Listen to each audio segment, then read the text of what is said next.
Hi, I'm Andy Mioch and you are watching A News. Here are the headlines. M23 rebels claim they seized the city of Goma in the east of Democratic Republic of Congo.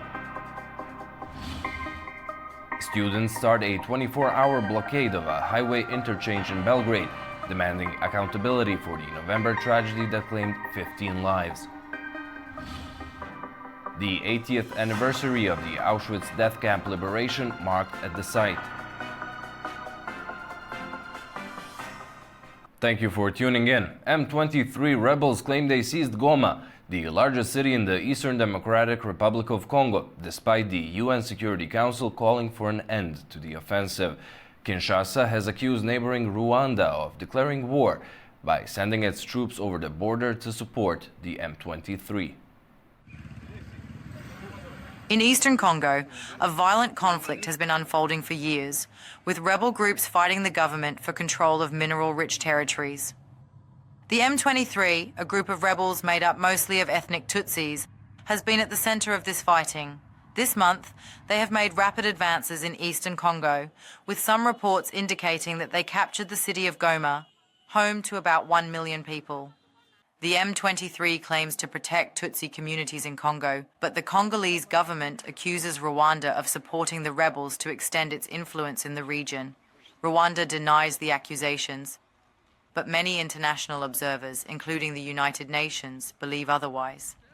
The UN has pointed to evidence suggesting Rwanda's military provides training, arms, and even direct support to the rebels, with the aim of destabilizing Congo and asserting control over the region's valuable resources, such as minerals. Meanwhile, the DRC recalled its diplomats from Rwanda and asked Rwanda to cease diplomatic and consular activities in the Congolese capital, Kinshasa, within 48 hours, according to a leaked foreign ministry letter to the Rwandan embassy.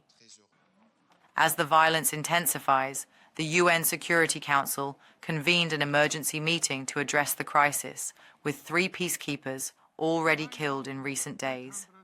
Today, despite ongoing MONUSCO support to FRDC, M23 and Rwandan forces penetrated Munigi, captured in the outskirts of Goma city, causing mass panic and flight among the population. Roads are blocked and the airport can no longer be used for evacuation or humanitarian efforts. M23 has declared the airspace over Goma closed. In other words, we are trapped.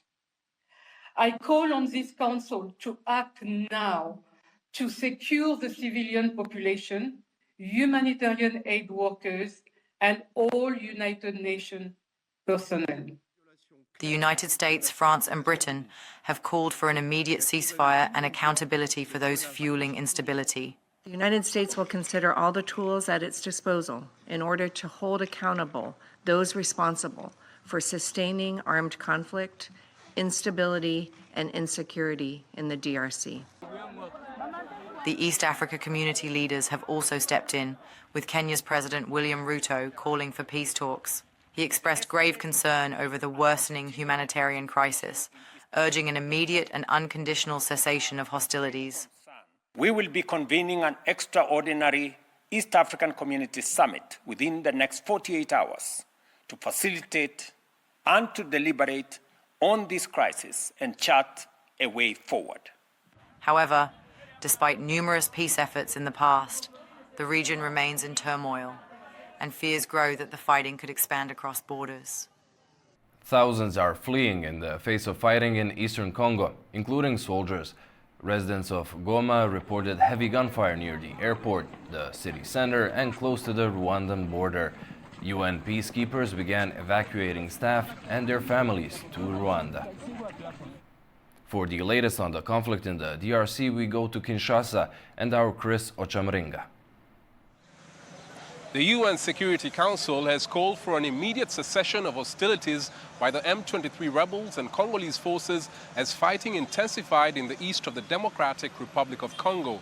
The announcement was made at a meeting in New York just hours before the M23 rebels announced the capture of the strategic city of Goma. According to a statement by the M23 spokesperson, their fighters seized the city of Goma early on Monday local time. The rebels have urged residents to remain calm and ordered Congolese forces to hand over their weapons to UN peacekeepers and assemble at a stadium. The Congolese government had earlier accused Rwanda of deploying more troops to fight alongside the rebels. A report by UN experts accused Rwandan soldiers of backing the rebels, a charge that Rwanda denied. But the UN has condemned the flagrant disregard for the sovereignty and territorial integrity of the DRC and called for an end to the fighting. Rwanda accuses the DRC of supporting a Hutu militia known as the FDLR that seeks to topple its government. The militia participated in the 1994 Rwandan genocide that targeted ethnic Tutsis. The international community has called on Rwanda and the DRC to engage in dialogue to resolve the conflict. Kenyan President William Ruto has announced an extraordinary summit to resolve the crisis in the east of the DRC. Thousands of people have died and many others have been displaced since the conflict broke out in late 2021. Chris Ochamringa, A News, Kinshasa. Hundreds of thousands of Palestinians are returning to North Gaza after Israel opened routes through the Netzarim corridor, which separates north and south of the enclave. Crowds in the thousands were seen streaming back to their homes in the north on foot. On Monday morning, thousands of displaced Palestinian families started their journey back to northern Gaza. The return was made possible after Israeli Prime Minister Benjamin Netanyahu announced that Palestinians would be allowed to go home starting Monday. The decision was part of a deal mediated by Qatar and Egypt, under which the Palestinian militant group Hamas agreed to release 3 Israeli hostages. As part of the agreement, Israel began easing roadblocks on key routes, enabling approximately 650,000 displaced Palestinians to return to their homes in northern Gaza. The first crossing point in central Gaza opened at 7 a.m. local time, with another opening at 9 a.m., allowing thousands to move northward. They traveled in cars, trucks, and rickshaws, overloaded with belongings such as mattresses, food, and the tents that served as their shelters for over a year in central and southern Gaza. Scenes of joy and relief were evident as families carrying bags of belongings greeted each other with hugs and selfies amid the ruins of Gaza City. We want to go see our family. We want to go see my mother and father. We haven't seen them for 15 months. We want to go. It's been a long time since we are waiting to see them. We are now going.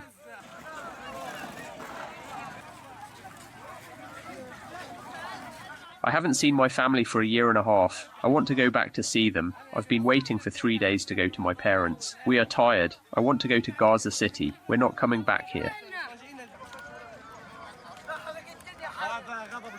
The region has been devastated by a 15-month aerial and ground war, which has left much of northern Gaza in ruins. As families take their first steps toward rebuilding their lives amidst the destruction, this moment could signal the beginning of a path toward lasting peace in the region. Iranian Foreign Minister Abbas Araghchi arrived to Kabul for talks on water disputes, Afghan refugees, and regional cooperation. Our Tamim Bahiz brings more on that from Kabul.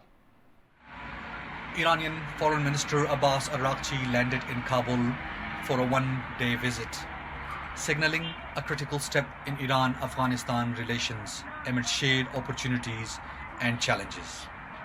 Araghchi met with Amir Khan Muttaqi, the acting Foreign Minister of Afghanistan, as well as Mullah Muhammad Hassan Akhund, the Prime Minister of Taliban-led government. Talks revolved around key bilateral issues: economic cooperations, the situation of Afghan refugees in Iran, shared border security, and notably the contentious Helmand River water dispute. The 1973 Helmand River Treaty obligates Afghanistan to supply a specific amount of water to Iran, but Iran claims water flow has been restricted due to dam projects.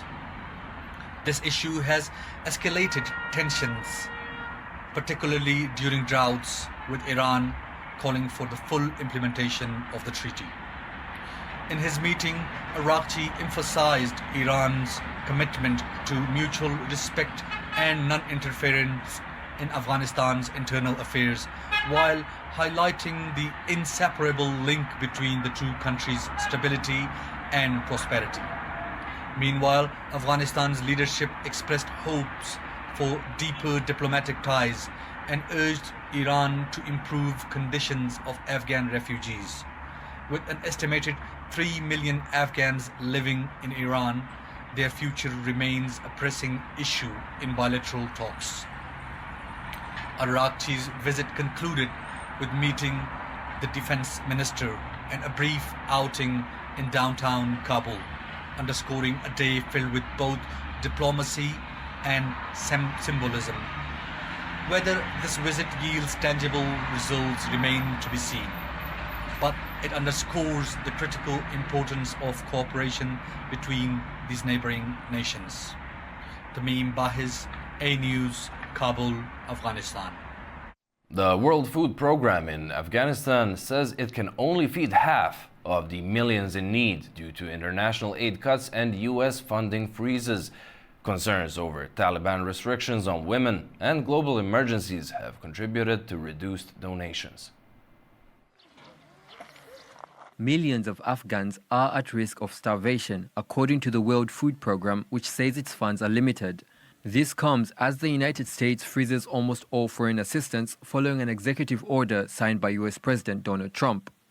With around 1/3 of the population of Afghanistan in acute hunger, according to the WFP, cuts to foreign aid have limited the food agency to feeding only half the millions of Afghans in need. Any potential reduction in assistance for Afghanistan is, of course, concerning. And that assistance, whether it is assistance to WFP or another actor, the levels of need are just so high here in Afghanistan.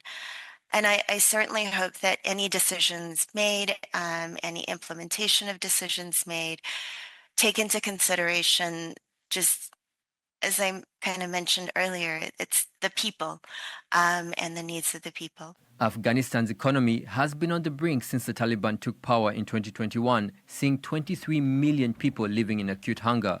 While that number has decreased to 15 million, the current figures still represent a critical humanitarian crisis. We've seen levels of food insecurity. In August 2021, there was this massive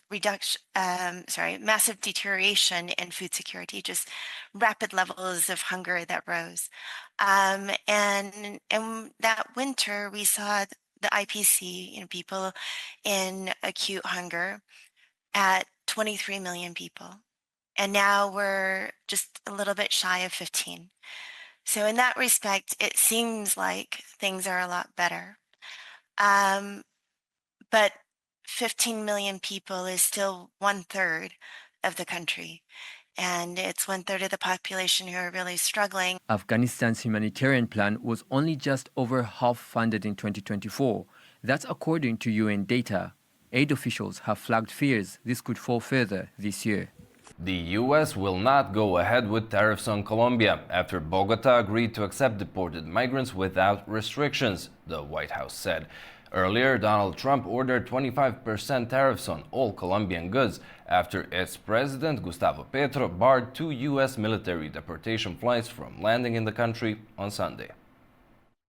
The US and Colombia pulled back from the brink of a trade war after the White House said the South American nation had agreed to accept military aircraft carrying deported migrants. US President Donald Trump said he would impose sweeping retaliatory measures on Colombia, including tariffs, sanctions, and travel bans. Tensions between the sides escalated after the South American country turned away 2 US military aircrafts with migrants being deported as part of the new US administration's immigration crackdown. Trump's swift action appeared aimed at making an example of Colombia to dissuade other countries from defying him on deportation flights. The US president said Colombian President Gustavo Petro's refusal jeopardized US national security and has directed his administration to take retaliatory measures. Trump planned to impose emergency 25% tariffs on all goods coming into the United States, which was supposed to go up to 50% in 1 week, as well as a travel ban and visa revocations on Colombian government officials and its allies. Petro condemned the practice, suggesting it treated migrants like criminals, and in response, Colombia threatened a 50% tariff on US goods. According to the State Department, the United States is Colombia's largest trade and investment partner, and Colombia is also the US's third largest trade partner in Latin America. Mexico also refused a request last week to let a US military aircraft land with migrants. Trump did not take similar action against Mexico, the US largest trading partner, but has said he was thinking of imposing 25% duties on imports from Canada and Mexico on February 1st. The threats the US and Colombia presidents made on mutually imposing tariffs before the agreement was reached caused concern in Bogota. President Donald Trump's decision to impose wide-ranging economic and diplomatic sanctions on Colombia for rejecting the US deportation flights has raised concerns among Colombians. If they are deported from another country, they must be received here because this is their country. If the president, how can one accept that? If you come to your own country, how can you not be accepted? It's not logical. The introduction of tariffs in the trade architecture between the two states raised significant concern among the Colombians, who fear the far-reaching consequences of restrictive trade measures. It affects us. It will affect all people exporting their products. This will put a halt on Colombian commerce with the United States. This will completely affect us.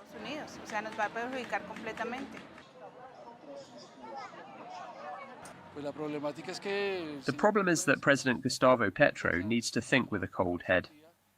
Not ideologically, but regarding what's best for our country. I think he needs to think more. As Colombians await further developments, investors anticipate heavy blow to Colombian peso after the start of diplomatic row with the US. Heavy rainfall from Storm Herminia has caused severe flooding in the west of France, submerging streets in and around Rennes. In Le Pont-Réal, residents are working to protect their homes using pumps and sandbags. Some have evacuated, anticipating power outages and worsening conditions. Drone footage from Guichen reveals entire neighborhoods underwater as the Vilaine River continues to rise. The National Weather Agency has issued a red alert for the area, warning of more potential flooding in the coming days. Students in Belgrade, supported by professors, teachers, and members of the public, started a 24-hour-long blockade of one of the busiest highway interchanges in Serbia's capital, the Autokomanda. After dozens of violent incidents at previous protests and blockades when protesters were rammed by cars, today's blockade is supported by farmers on tractors, as well as by bikers who provide security. The protesters are demanding accountability from President Aleksandar Vučić's government for a fatal disaster at Novi Sad railway station in November, which left 15 people dead. This is, so to speak, the traffic heart of the city, and that is why we are here. By doing so, we are blocking the entire city and sending a message that we have some demands that need to be met, and until they are met, we will not give up. Swedish authorities have seized a ship suspected of damaging a data cable running under the Baltic Sea to Latvia as part of a sabotage investigation. The Maltese-flagged ship Vežan is now anchored outside the Swedish port of Karlskrona. The undersea cable between Latvia and Sweden was damaged early on Sunday. That prompted NATO to deploy patrol ships to the area and the Swedes to open an investigation into possible sabotage. Owner of the Vežan, the Bulgarian shipping company Navi Bulgar, said the ship's anchor might have struck the cable when it dropped on the seabed in high winds, and that there was no malicious intent. Russia announced it has deployed a fourth-generation nuclear-powered attack submarine to its permanent base with the Northern Fleet. According to Russia's defense ministry, the crew of submarine Arkhangelsk will undergo additional training before the vessel formally joins the naval force. Arkhangelsk carries an array of weapons which can strike both at sea and land-based targets. Georgia's Prime Minister is visiting the United Arab Emirates in an effort to attract foreign investments. Nini Nikolaishvili has the details in Tbilisi. Georgian Prime Minister Irakli Qobakhidze is currently on an official visit to the United Arab Emirates, trying to strengthen bilateral ties and attract new investments in the country. The visit marks a critical step in deepening Georgia's cooperation with GCC, one of the wealthiest and most influential nations. During the visit, Qobakhidze is meeting the President of United Arab Emirates and other high-ranking citizens. A key highlight is the planned signing of a memorandum with YMAER, a leading United Arab Emirates development company.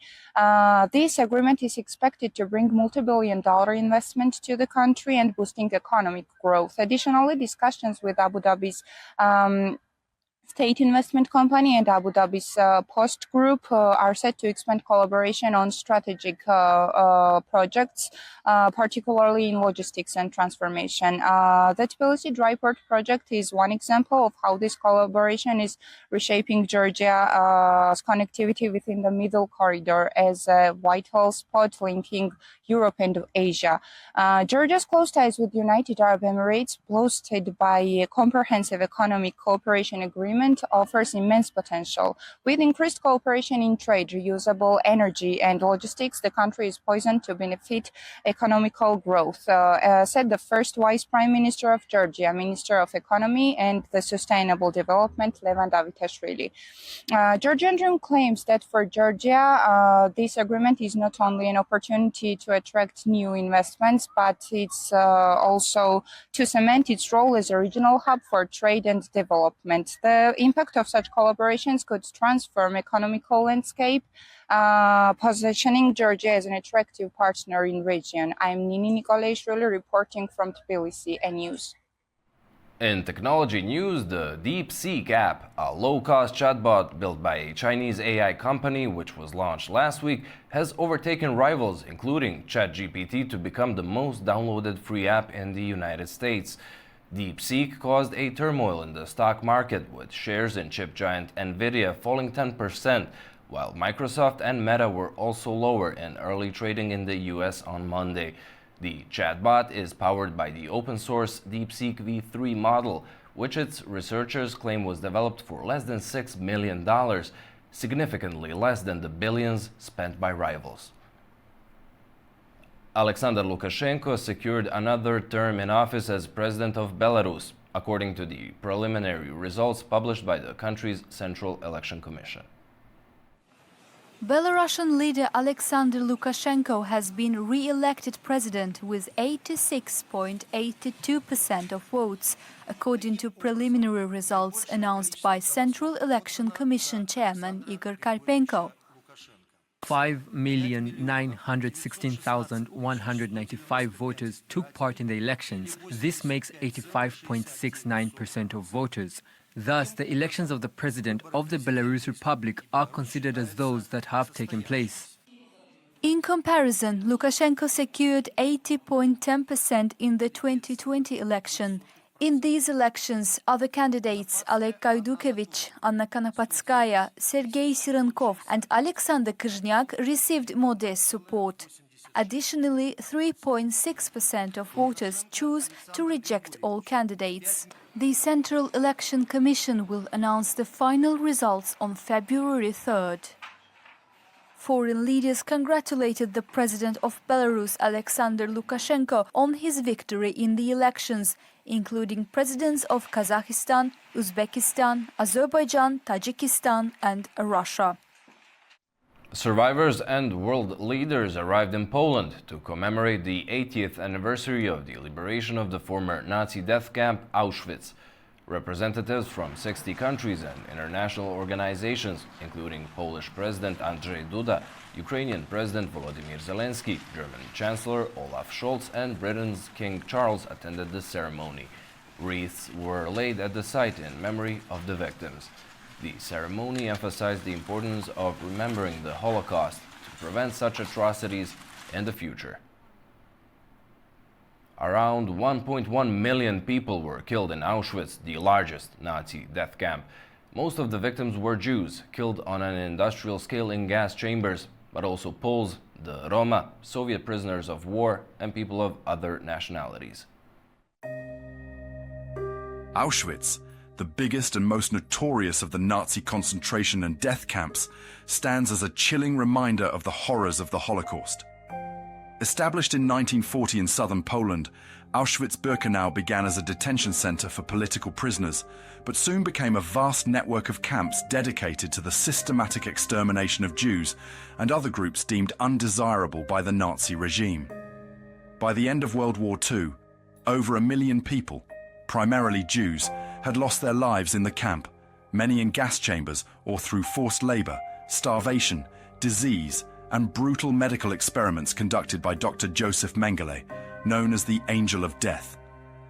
Auschwitz was the deadliest of all the extermination camps. According to the US Holocaust Memorial Museum, about 1 in every 6 deaths during the Holocaust happened there, the highest number of any of the concentration camps. The only other camp with similar numbers was Treblinka, located in northeast Poland, where an estimated 850,000 people died.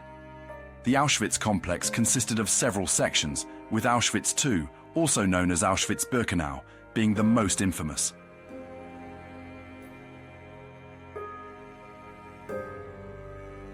Opened in 1941, Birkenau was designed as the primary extermination camp where mass murder was carried out on a horrific scale. The camp housed multiple gas chambers and crematoria, where victims, primarily Jews, were sent directly to their deaths when they arrived. Roughly 9 out of every 10 of those who arrived at Birkenau were murdered, either in gas chambers or through brutal living conditions, making it the largest single site of genocide in history. Auschwitz was liberated by Soviet forces on January 27, 1945, after the Nazis had evacuated the camp in anticipation of the Soviet advance. Around 60,000 prisoners were forced to march to other locations, and many died during the brutal journey. When the Soviet soldiers entered the camp, they found about 7,000 starving survivors and horrific evidence of the atrocities, including piles of bodies, mountains of clothing, and tons of human hair. Today, Auschwitz stands as a memorial and museum, preserving the memory of those who perished there. It serves as a reminder of the dangers of hatred and intolerance, and the importance of ensuring that the horrors of the Holocaust are never forgotten. That's all we have for you for now. Thank you for watching and stay tuned to A News.